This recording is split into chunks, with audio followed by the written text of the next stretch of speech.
तो मैंने आज का ब्लॉग जो है ना चारों तरफ से, चारों एंगल से शूट करने का प्रयास किया है। कहीं किसी तरफ से आपको ऐसा ना लगे कि यार इस लोकेशन से इस वीडियो को शूट करते तो अच्छा लगता। तो मोस्ट वेलकम, स्वागत है आप सभी का हमारे इस न्यू ब्लॉग वीडियो के अंदर।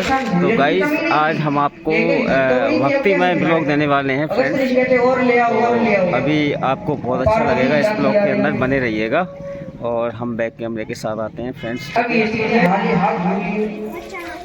तो देख सकते हैं दोस्तों, बहुत सारे भक्त लोग यहाँ पर आते जाना है, एकत्रित होते जाना है। और हमारे मरी वाले बालाजी मंदिर पर बहुत अच्छा एकदम भक्तिमय माहौल बना हुआ है। और आज मैं समय निकालकर सुबह से ही सोच कर चला था कि आज यहाँ पर आना है मेरे को और यहाँ का ब्लॉग शूट करना है। तो अभी यहाँ पर बहुत सारी माता बहनें, भाई लोग आ रहे हैं, भक्त लोग आ रहे हैं। आप देख सकते हो दोनों तरफ से गेटों से भक्त लोग आ रहे हैं। एक छोटा वाला गेट इस तरफ से है और एक बड़ा वाला गेट सामने से है। तो मैं उस वाले गेट से आया हूँ गाइस, और मैं अभी आपको हर तरफ से व्लॉग शूट करके दूंगा। और थोड़ी सी कथा का भी आनंद लीजिएगा, आप हैं, बने रहिएगा। पानी पीना भी छोड़ दिया, कहा कि बालक अभी मैं तुझे श्राप देता हूँ। इतने में राम जी अपने रूप में प्रकट हुए, तो उसी समय अगस्त ऋषि रुक गए। तो इस तरफ से देखेंगे आप, पिछली साइड से इस तरीके से माहौल है गाइस।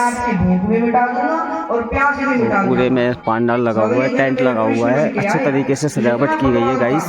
गोवर्धन भगवान ने खाया तो साक्षात भगवान ने खाया था, थोड़ा भगवान ने और थोड़ा अगस्त ऋषि ने। तो ऐसे जाके पेट भरा और उसके बाद प्यास कैसे बुझी, पर्वत को टेढ़ा कर दिया तो सारा पानी अगस्त ऋषि अपनी अंजलि लगा के पी रहे हैं। ऐसे भूख और प्यास दोनों मिटा दी अगस्त ऋषि। तो पानी कब तक बरसा? 7 दिन तक। अब 7 दिन तक बरसा और पानी खत्म, जबकि वो में कौन से दिन 100 साल तक बरसा सकते थे, उनका 7 दिन में खत्म हुआ। क्यों हो गया? इसलिए हो गया क्योंकि तब तो आराम से बरसाते रहते थे 100 वर्ष तक, लेकिन यहाँ तो पूरा पानी एकदम पड़ रहे थे, जल्दी से जल्दी ब्रज डूब जाए, लेकिन ब्रज नहीं डूब पाया, पूरा पानी खत्म। अब मेघों ने कहा महाराज इंद्रदेव पानी खत्म हो गया। तो बोले पानी खत्म हो गया और भर लो टंकी में। कहा महाराज कनेक्शन कट गया। तो मेघों ने क्या कहा? मेघों ने कहा इंद्रदेव जो भगवान सारे संसार को कनेक्शन देते हैं, आपने उनसे कनेक्शन काट लिया, उसका फल मिल गया। इंद्रदेव भी बड़ी परेशान कि क्या हो रहा मेरे साथ साथ। एक तो ब्रजवासियों ने मेरी पूजा नहीं करी, ऊपर से वीर संकट हो रहा है, पानी खत्म हो गया, सांबर तक जैसे मेघों का। इंद्रदेव बड़े परेशान। 7 दिन तक भगवान ऐसे गोवर्धन को उठाए गए। अब देखा कि बारिश बंद। एक तो सखाओं ने बाहर जाके देखा कि हाँ लाल आप तो सूख गया पूरा, बारिश खत्म हो गई। भगवान बोले अब आप सब लोग भी बाहर चले जाओ। धीरे धीरे सब लोग बाहर आए। फिर भगवान ने भी गोवर्धन को नीचे रखा।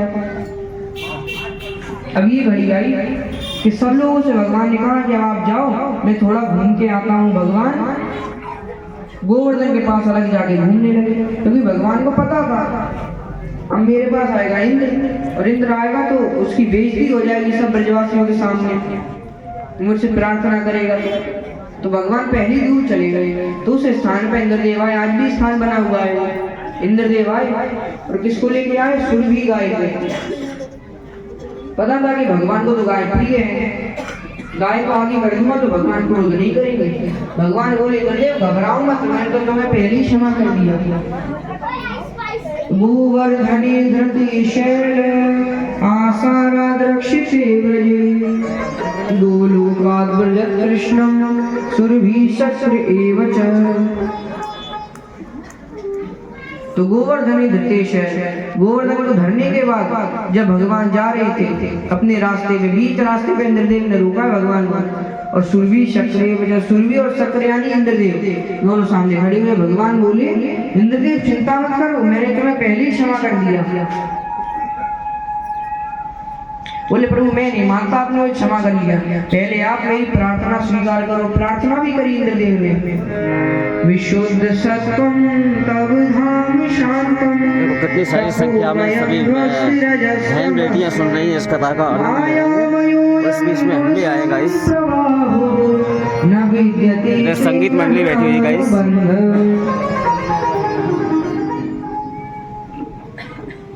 हे प्रभु, आप तो सारे संसार के पिता हैं, जगत गुरु हैं, और सारे संसार में जितने भी लोग हैं आप उनके अंदर आत्मा रूप से विराजमान हैं और बाहर हाथ में तलवार लेके काल रूप से विराजमान हैं।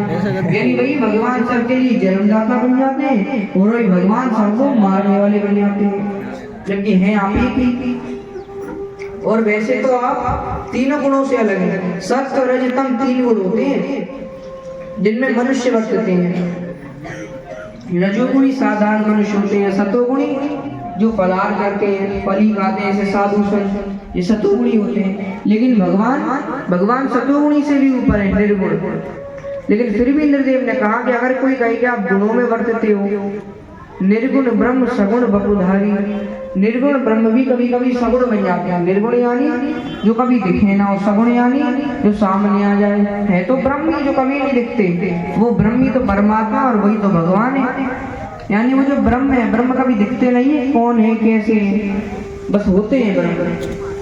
तो वही ब्रह्म कौन है? भगवान। तो और वही गाइस भगवान मैंने सारे एंगल से इस वीडियो को शूट करने का प्रयास किया है। आप देख सकते हैं, पूर्ण रूप से आनंद ले सकते हैं। यहाँ की सजावट, यहाँ के भक्त लोगों का जम, आप देख सकते हैं हमारे गांव में कितनी अच्छे तरीके से यहाँ पर भक्तिमय रस की धारा चल रही है। यानी सतोगुण से ऊपर और निर्गुण से नीचे विशुद्ध सतोगुण में आप रहते हैं और आपकी माया आपको कोई परेशान नहीं कर पाती। भगवान को माया कभी सता नहीं पाती, क्योंकि माया से भी सबसे बड़ी माया है योग माया, जो भगवान के नीचे रहती है। भगवान कहते कोई काम करती है, अन्यथा योग माया हमें पूछना नहीं पड़ता माया से। इस तरीके से आप चारों तरफ का माहौल देख सकते हैं, कितना शानदार है। और हमारे बड़ी मणि वाले बालाजी मंदिर पर इस टाइम भक्ति रस की धारा बह रही है और हम इस चीज़ का आनंद ले रहे हैं गाइस। और यहाँ मैं मुख्य गेट पर आ चुका हूँ। यहाँ से देख सकते हो आप कितना अच्छा मनोरम दृश्य दिख रहा है। यहाँ पर देखो काफ़ी शानदार सजावट की गई है।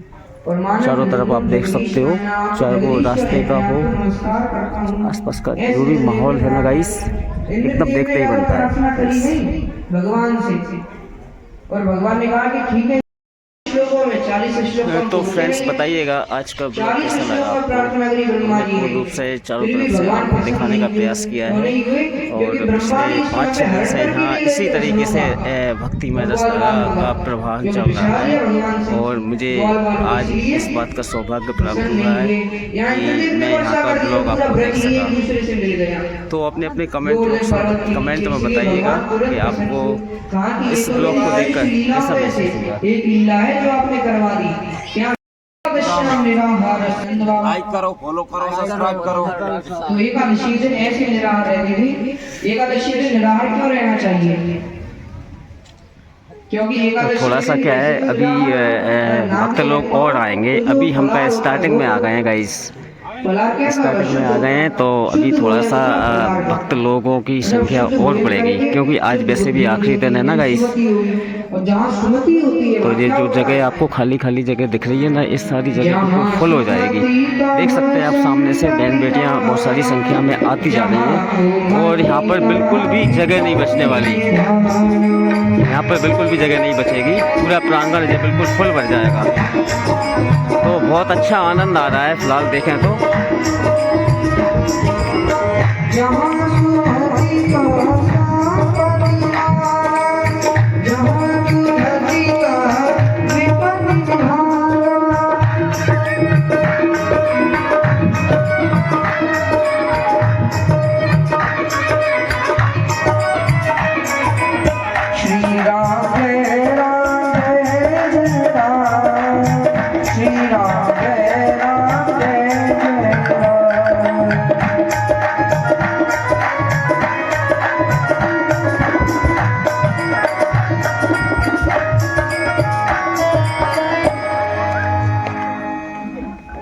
तो इसलिए सुमति कैसे वरुण देव सुरक्षा करते हैं, तो यहाँ भी कुछ भक्त लोग बैठे हैं, देख सकते हैं गाइस।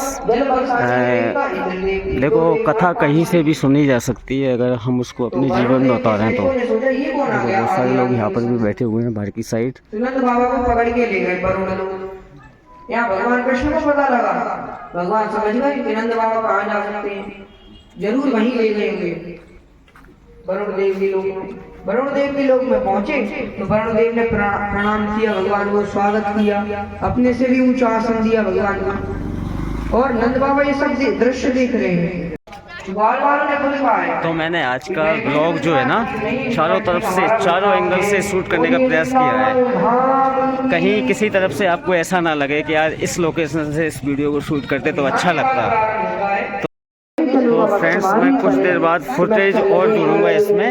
जब भक्तों की संख्या फुल हो जाएगी उस वक्त मैं आपको और फोटोज दूंगा, यहाँ पर जोड़ूंगा, है ना। ठीक है, शांति लेकिन शांति भी इतनी थी जैसे सब एक दूसरे से बात करें,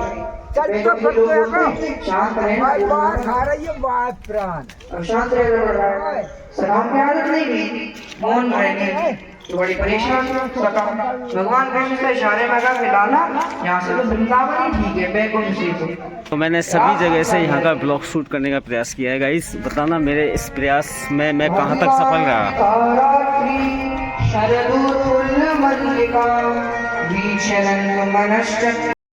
तो फ्रेंड्स पिछले 14 तारीख से हमारे इधर हर वर्ष की तरह इस वर्ष भी श्री मधु भागवत जी का कथा चल रहा है, संगीतमय कथा। तो मैंने आज सोचा आज आखिरी दिन है, कल प्रसाद वितरण होगा, तो चलो मैं आज का ब्लॉग शूट कर लेते हैं यहाँ के, है ना।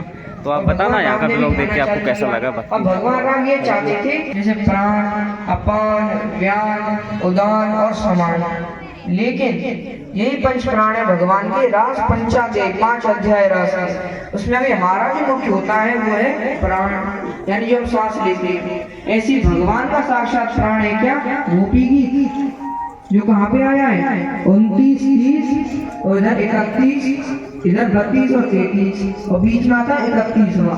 तो 31वें अध्याय में जाकर के गोपी गीत की कथा आती है बीच में, यानी जो प्राण है बीच में है भगवान का। हमारा हृदय भी तो बीच में ही होता है, ऐसी भगवान का प्राण भी बीच में ही है। तो अब इतना सब आप लोग सुने कि रास पंचाध्याय, इसलिए सावधान होकर के सुनना। इस रास को कौन समझ सकता है, जिसके ऊपर जिसके गुरु जी की कृपा हो जाती है वो इसको समझ सकता है, सुनता रहेगा कानों से। लेकिन जिसके ऊपर जिसके गुरु जी की कृपा हो चुकी होगी वो इसे समझ जाएगा। प्रथम सुने श्री भागवत, भक्त मुख भगवत वाणी, दूजे आराधई भक्त, व्यास नव भांति बखानी, तीजे कहे गुरु समझ, दक्ष सर्वज्ञ रसीलो, चौथे होए विरक्त बसे वृंदावन पांच रसीलो, पांचे भूले दे सुध, तब छठे भावना रास की, सातवें पावे रीति रस श्री स्वामी हरिदास की। हरिदास जी महाराज क्षेत्र को वही समझ पाएगा जो इन 7 कामों को कर ले। 7 काम बताए, जैसे भागवत को सुनेंगे किसी संत के द्वारा, और भागवत में ये नहीं ये पढ़ने में अच्छा है, लेकिन सुनो तो किसी अच्छे साधु संत से सुनो जो आपका कल्याण कर सके, ऐसे आदमी से सुनो, तभी तो घटना घटेगी। देखो कितनी सारी संख्या में बहन बेटियां बैठी हुई है गाइस। और हमारे गांव में आज इस भागवत जी का आखिरी दिन है, कल प्रसाद वितरण होगा, तो इस बीच में हमें आने का सौभाग्य प्राप्त हुआ फ्रेंड्स। इतने काम करनी पड़ेंगे, लेकिन ये भी अगर ना कर पाए तो बस गुरु जी की कृपा हो जाए जिस पर, वो इसको समझ जाएगा। रास को रास से प्रारंभ होता है तो भगवान ने मुरली बजाई। यहाँ जब भगवान ने मुरली बजाई तो इस मुरली को जो अधिकारी थे केवल वही सुन पाएगा। जैसे भगवान मुरली बजाते तो वो स्वाभाविक ही है, अगर कोई गाना गाएगा तो जितने लोग आसपास होंगे तो सभी सुनेंगे, लेकिन यहाँ भगवान ने जैसे मुरली बजाई तो सबको सुनना चाहिए था, लेकिन सुनाई नहीं दिया किसी को। तो किसे सुनाई दिया, जो अधिकारी थे। तो मैं इधर से चलता हूँ फ्रेंड्स, बहुत अच्छा व्यूज मेरे को मिला इधर से। थैंक यू सो मच, आप बने रहे आखिरी तक हमारे इस ब्लॉग वीडियो के अंदर। तो यहाँ पर अब बहुत अच्छा सा एक भजन गाएंगे महाराज जी, वो आप सुनिएगा बड़े ध्यान से, ठीक है ना। और मैंने चारों तरफ से इस ब्लॉग को शूट करने का प्रयास किया है फ्रेंड्स।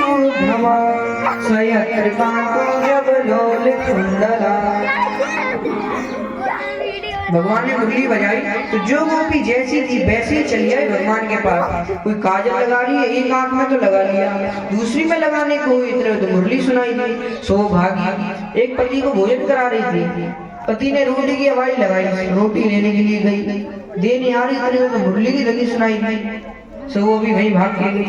ऐसे जो गोपी जैसी है वैसे ही दौड़ते दौड़ते भगवान के पास आई। और गोपियां जो थी, गोपियों का गुण में शरीर था, शरीर तो सबके गुण में होता है, गोपियों का भी था। इसलिए तमेव परमात्मानं जार बुद्ध्या प्रसन्नता। सुखदेव जी बोले धीरे धीरे सभी भक्तों की संख्या बढ़ रही है फ्रेंड्स, और सद्य देख सकते हो आप, माता बहन बेटियां सभी आ रही हैं धीरे धीरे। सारी जितनी भी जगह आपको खाली जगह दिख रही है ना फ्रेंड्स, सारी जगह बिल्कुल भरने वाली है फ्रेंड्स। देखो सामने से भी बहुत सारी बहन बेटियां आ रही हैं, आप देख सकते हो, क्योंकि अभी कथा प्रारंभ हुई है तो धीरे धीरे भक्तों की संख्या लगातार बढ़ेगी। 24 गुण कुछ भी नहीं रहा, बस 25वीं आत्मा रह गई। यानी यहाँ गोपियों और भगवान कृष्ण का मिलन नहीं है, यहाँ तो आत्मा और परमात्मा का मिलन हुआ है। कैसा मिलन? जैसा भरत जी और हमारे जो कथावाचक हैं बिल्कुल बाल संत हैं, आपने देखा होगा, बहुत कम उम्र है इनकी, 15 साल से ज़्यादा के नहीं है अभी। सभी भक्त लोग कितने प्यार से इस कथा का रसमान कर रहे हैं गाइस, आप देख सकते हैं।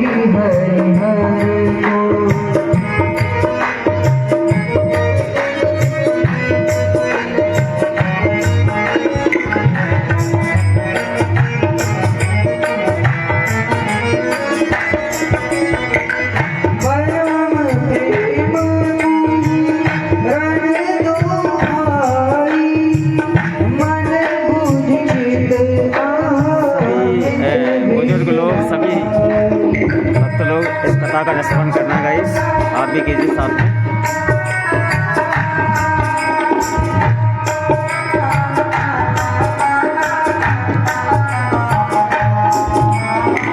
श्री राम जय राम जय जय राम, श्री वच नित्यं हरो विदधतो यान्ति तन्मयतां हिते।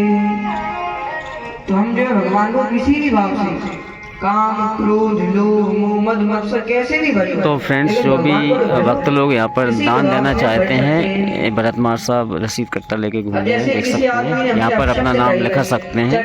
बहुत सारे भक्त लोग गुप्त दान भी करते हैं इस बीच में, और हमको दान धर्म पुण्य करते रहना चाहिए समय समय पर। अगर हम अपने कमाई का कुछ अंश भगवान के चरणों में अर्पित कर दें, कोई बड़ी बात नहीं होना चाहिए।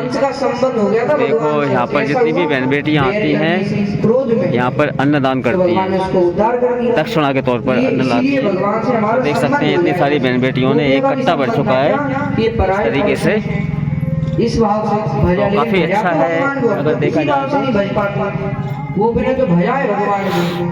देखो सभी बहन बेटियाँ, जितनी भी बहन बेटियाँ गेहूँ ला रही हैं, जो भी है अन्नदान वो इसमें डाल रही हैं, तो आप देख सकते हो। तो पिछले 7 दिन से यही सब हो रहा है, बहन बेटियाँ डेली कुछ ना कुछ अपने हाथों में भगवान को अर्पण करने के लिए लाती हैं। खाली हाथ नहीं आना चाहिए, ऐसा बोला जाता है हमारे हिंदू धार्मिक ग्रंथों में। कथा के बदले में थोड़ा बहुत लाना चाहिए अपने हाथों में। तो इस प्रकार से देख सकते हो आप सामने। अरे तुम तो अपने माता पिता भाई बंधु सबको छोड़ के आई हो, उसमें भी तुम तो अपने पति को छोड़ के आई हो।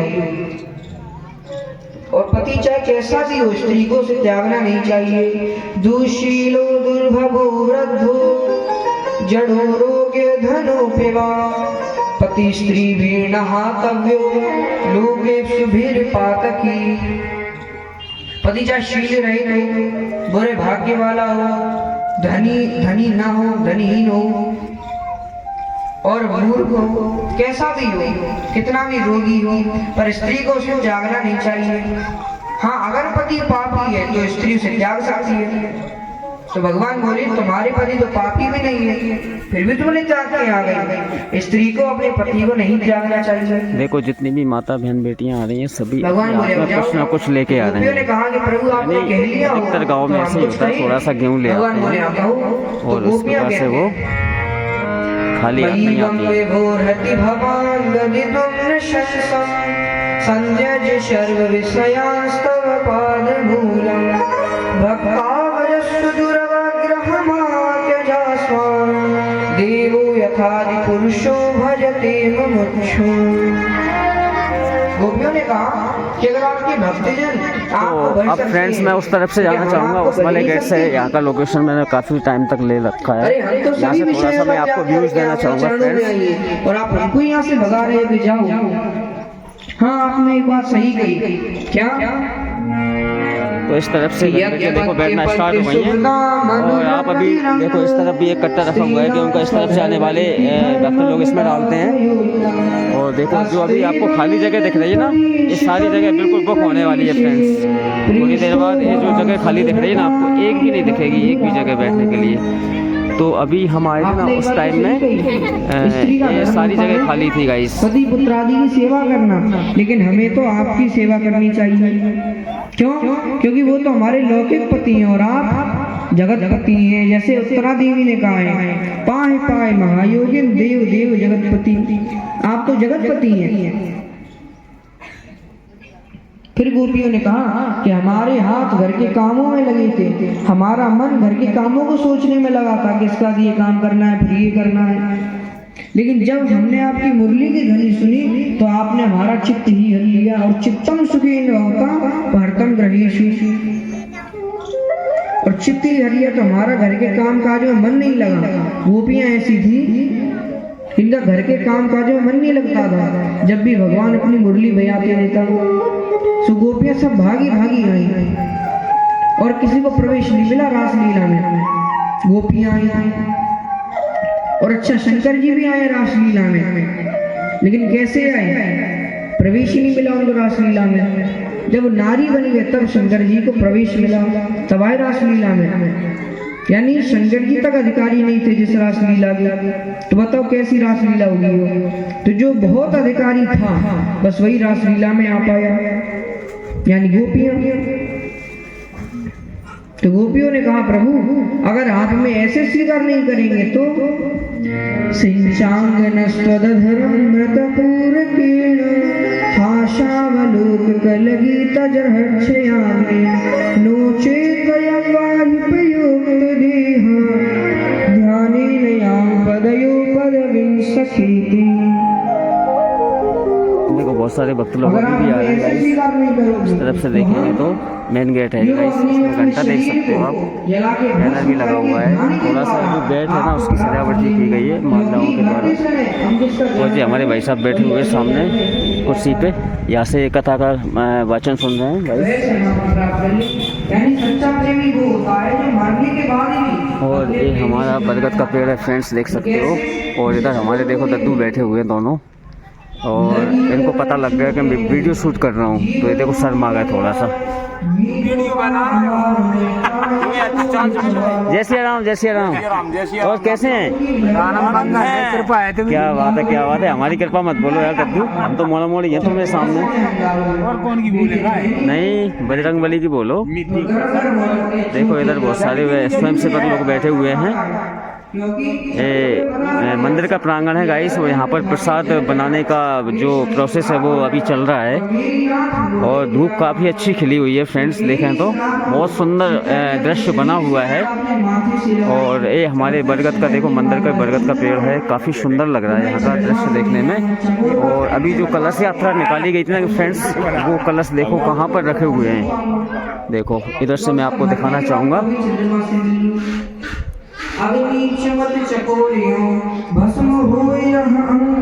देखो ये सारे जो कलश यात्रा निकाली गई थी ना इस वर्ष, वो सारे कलश महादेव जी के प्रांगण में रख दिए गए हैं। देखो इस तरीके से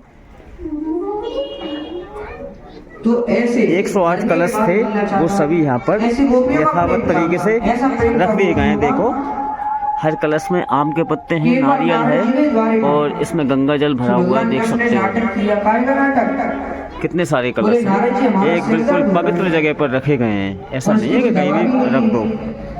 जय भोलेनाथ। अरे कितने कैसे कैसे वैद्य द्वारा दवा कराओ, बोले दवा हमने खूब मारी लेकिन कोई असर नहीं हुआ। हर कलश में सांतिया बनाया हुआ है, वही हम कर दें। पेंट्स किया गया है। भगवान बोले किसी भक्ति की चादर ले आओ। देखो इधर तुलसी वन है, नारद जी घूम रहे हैं, इसमें गुड़ैल में फूल लगे हुए हैं फ्रेंड्स। नारद जी ने सोचा कि भक्त तो हम भी हैं और कहाँ हमारी इधर से इसको थोड़ा सा पैक किया गया है हमारी ताकि इधर से डिस्टर्ब ना हो। भगवान के माथे में पड़ गई, हम तो सीधा नरक को चले जाएंगे। रुक्मिणी जी से कहा कि आपको भगवान इन गमलों में कुछ केले लगाए गए हैं लेकिन जो शायद ही लगे हैं क्योंकि सूख गए हैं थोड़ा सा देखने पे। ये भैरवनाथ जी हैं। नारद जी आप क्यों नहीं देते हो, आप तो भगवान के भक्त हो। तो चारों तरफ से मैंने इस वीडियो में कम्प्लीटली व्यूज़ लेने का प्रयास किया है गाइस। हमको भी स्वर्ग में जाएंगे, फिर हम भी नरक में जाएंगे। जाओ यहाँ से। देखो बहुत सारी माता बहनें अभी भी कथा में आ रहे हैं लगातार। और ये देखो हमारे राजेंद्र महाराज पाठक जी, हमारे यूट्यूब फ्रेंड्स, देखो इन्होंने हमको अभी देखा नहीं है, गाड़ी से कहाँ जा रहे हैं।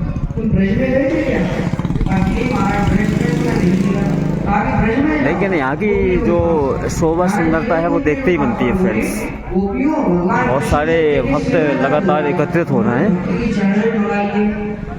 मुझे सचमुच आज बहुत अच्छा लग रहा है फ्रेंड्स यहाँ आकर। सोच रहा हूँ लाइव कर दूँ क्या।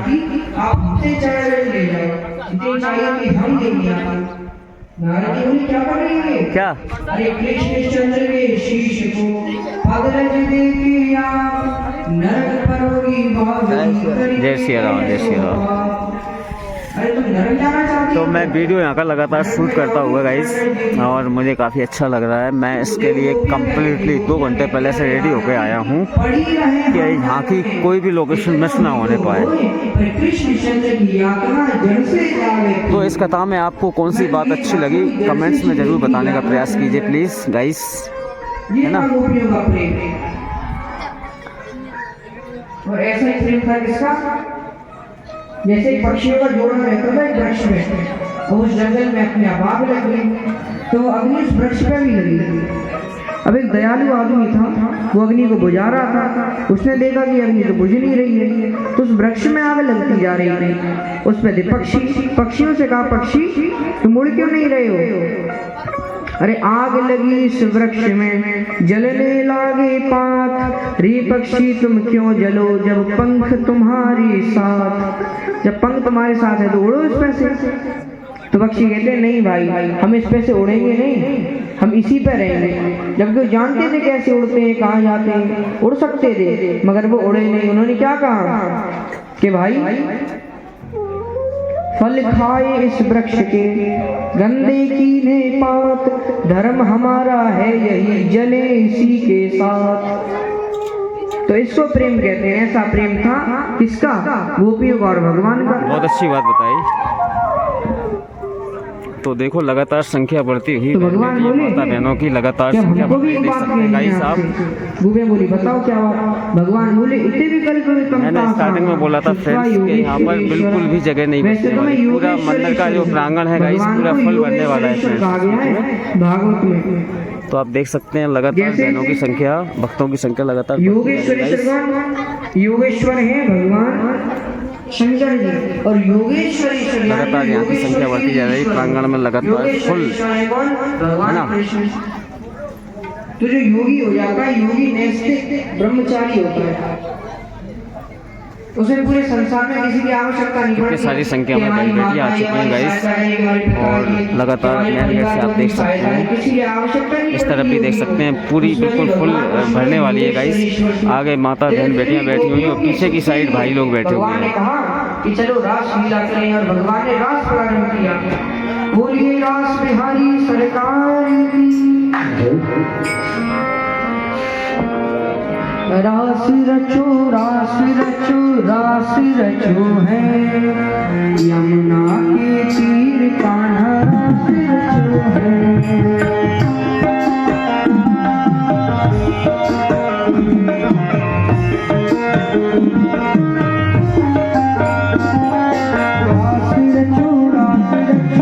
रास रचो है यमुना के तीर कान्हा रास रचो है रास रचो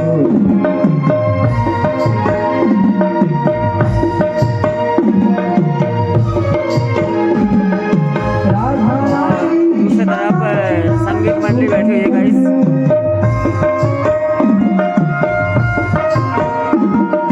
राधा नाचे कृष्ण नाचे नाचे गोपीजन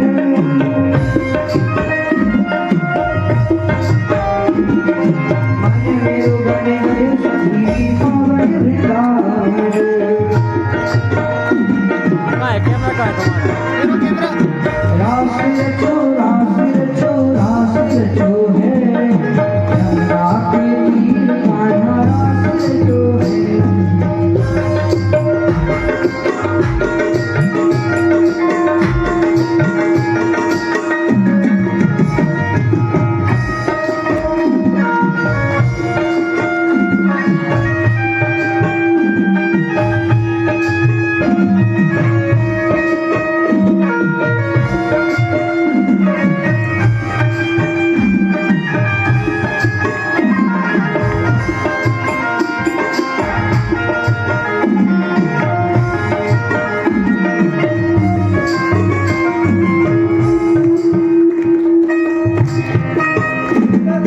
गंगा नाची यमुना नाची नाची सरयू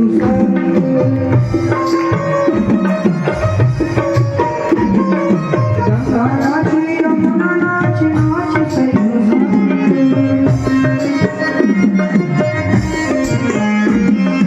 मन मेरो बन गई सखी पावन वृंदावन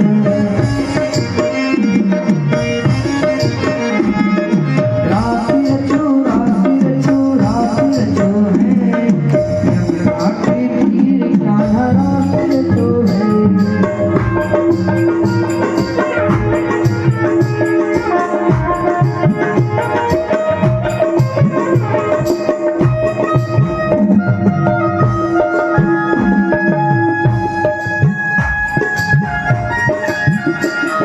एडिटर बैठे हुए गाइस।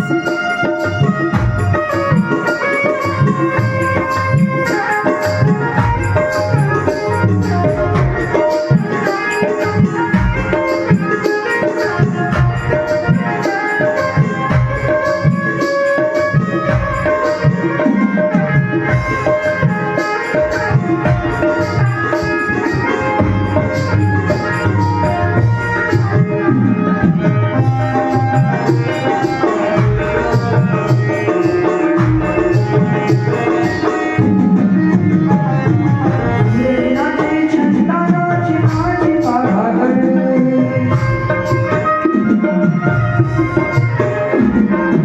सूरज नाचे चंदा नाचे नाचे पागल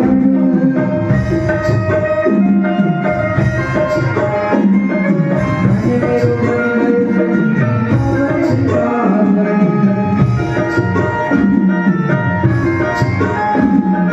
रास रचो रास रचो रास रचो है यमुना के तीर कान्हा रास रचो है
दिए।